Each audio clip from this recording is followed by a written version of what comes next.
Hello guys, Yusaku here, and welcome to my Yugioh Vrains episode 8 review. Now, before getting into anything else, I would like to say I really enjoyed this episode, and I think it delivered well on the built-up suspense from the ending of episode 7.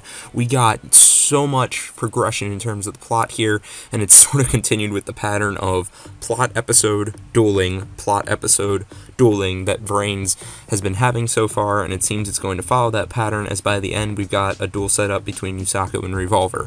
But we've got a ton more to talk about, so let's get into that.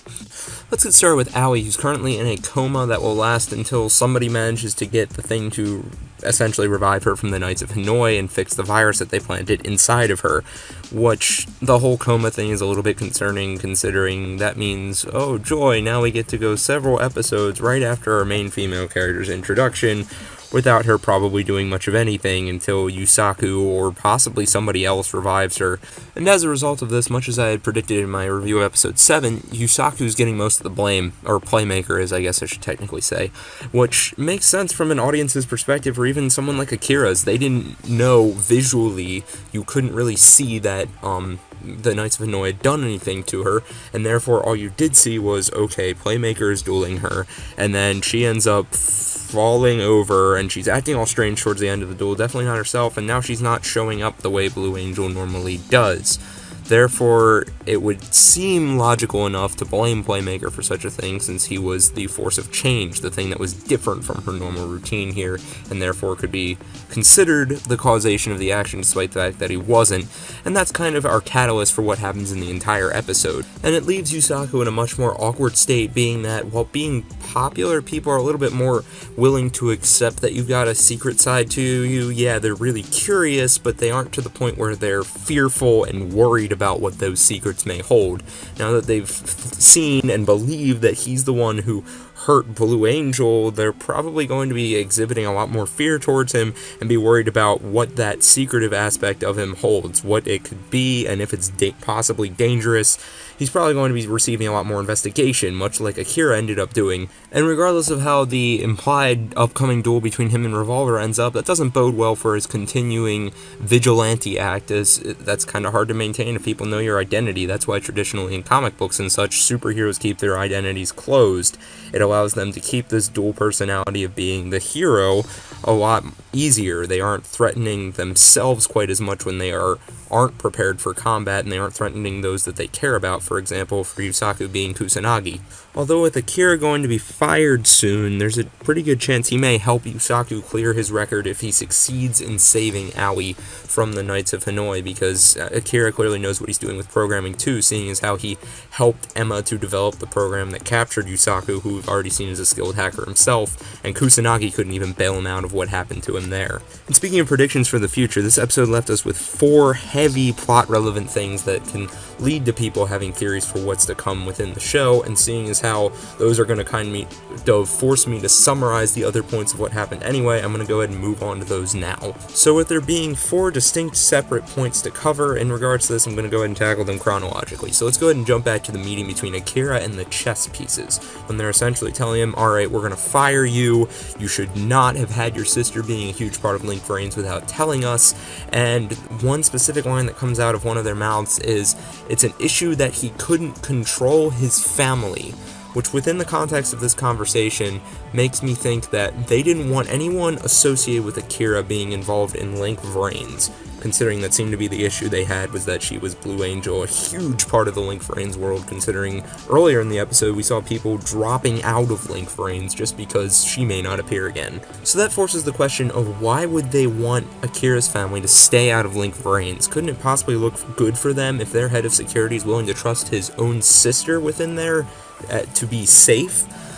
And be good publicity, considering at the end of the day, what we know so far, it's more or less a product. But this perspective sort of spins it the other way, as there's something else going on here.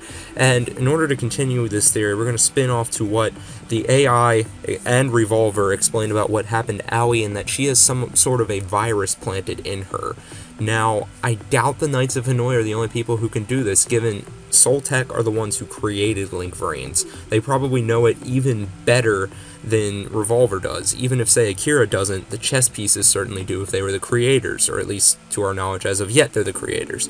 Therefore, couldn't they create something similar? And with something similar, they could totally mind control people, the way Aoi was being mind controlled by Revolver towards the end of her duel with Playmaker. That's a pretty sinister thing you'd probably want to hide, and if Akira's got his sister in there, and then he's going to be a lot more knowledgeable of what's going on, especially if she's a popular figure, she might be, getting a lot of information from her fans and everything else about stuff they've discovered. All of that's certainly a possibility, at which rate, yeah, if you're trying to do some kind of an evil, brain control scheme like this, you wouldn't want somebody knowing that type of thing, versus if you were just a business and someone's sister was involved in it, you could use it to help market your product. I don't know, it's all very sinister to me, and it's beginning to make me wonder if Soltech are going to be our endgame villains, at least for this first arc of Yu-Gi-Oh! Vrains. The next major point I want to talk about spawns a slightly more outlandish theory in that Emma mentions in this episode that she has 2 separate employers when she's talking with Akira, but she never states directly who the second employer is. She spins the situation so it sounds like it's Soltech, given how she brings up the point of, oh yeah, remember how they suddenly knew that your sister was Blue Angel? Basically revealing to him that she was the one who told them that. So one would think then that it's Sol Technologies, but if you're coming from a manipulative standpoint, that can be done on purpose. I'm going to go ahead and speculate that Emma was actually employed by Revolver. Because if you think about it, everything in this episode ends up going Revolver's way. Playmaker has left a sitting duck for him to challenge to a duel, and he's basically guaranteed the duel because Akira's not going to give up saving his sister in order to protect Playmaker as a hostage for himself. And Revolver needs that chance to actually duel Playmaker, or he will not get the Ignis. It's the way that the dual disc program that Yusaku used to capture the Ignis was designed. It was mentioned in an earlier episode that you need to defeat him in a duel in order to get the AI back.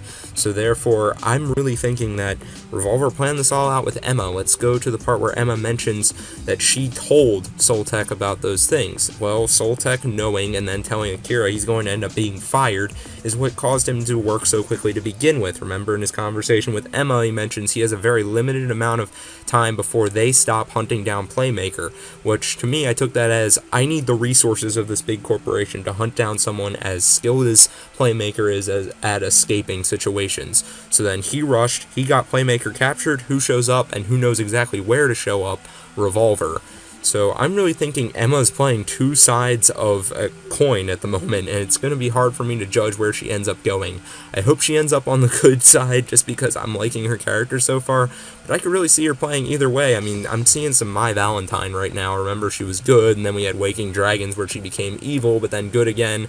It's hard to say, but she's becoming a really interesting character to watch, and I'm glad she's having a bigger role at the moment. In terms of our next heavy information drop, we're going to move on to the point where we realize, to at least some extent, it seems Revolver controls the data storm. Now, if he has full control, my question becomes, why didn't he manipulate the data storm when Yusaku was using storm access in his duel against Aoi to turn against Yusaku so that he couldn't generate the card, he couldn't win, he would have been defeated. The Aoi who is brainwashed under the Knights could have taken the AI back to Revolver and he could have had mission accomplished. But then I remembered from an earlier episode when Kusanagi mentioned that Yusaku seemed to always have some sort of a connection to the Link Vrains world. Also, if we look at Yusaku's ability, it's Storm Access, which interacts heavily with the Link Vrains world in that he's generating a card from it that then eventually becomes real. Who else was able to generate something from Link Vrains into the real world? Revolver. He brought a monster into the real world. I think it was in episode 3.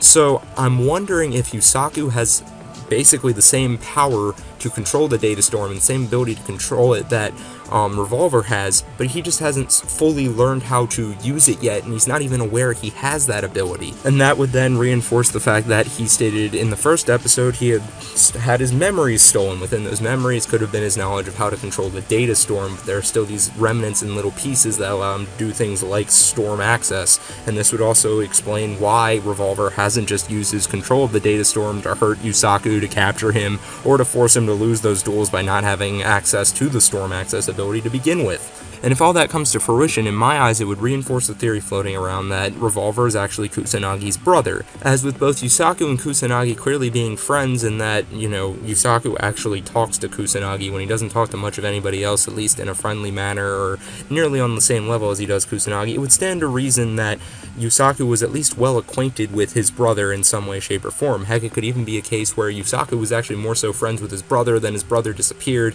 and as a result of both of them looking for the brother, they became friends. I know going that far is really beginning to stretch what information we have, so let's go ahead and move on to the fourth major plot point I'd like to touch on from this episode. For that, we need to go back to the one scene in this episode where Revolver was in, I guess at this point we can assume it's the Knights of Hanoi base, and he was talking to somebody who I guess was with him. He had like a beard and that type of thing going on, and the guy said that killing Ignis is the equivalent of him killing his child. So whoever this was clearly created Ignis, and he's working for the Knights of Hanoi, so take that as you wish. I don't have some super elaborate theory at this point. I could certainly see some people maybe trying to connect the guy who we saw was under intensive medical care a few episodes ago when Revolver stepped out of Vrains for a few seconds, and that maybe they're the same person, given how Revolver seems to respect this other guy's opinion who talks about killing Ignis, and he also seemed to be working for the guy who was under intensive medical care, or at least working in his name. I don't know, it's a lot to sort out. This show as a whole has had so much going on. I love it because it's open to a lot of those theories and a lot of logic change, and it feels it could be twisting and turning in any possible direction. Be sure to let me know what you guys thought down below in the comments section. If you enjoyed this video, feel free to like and subscribe. If not, constructive criticism is always welcome, and as always, have a nice day.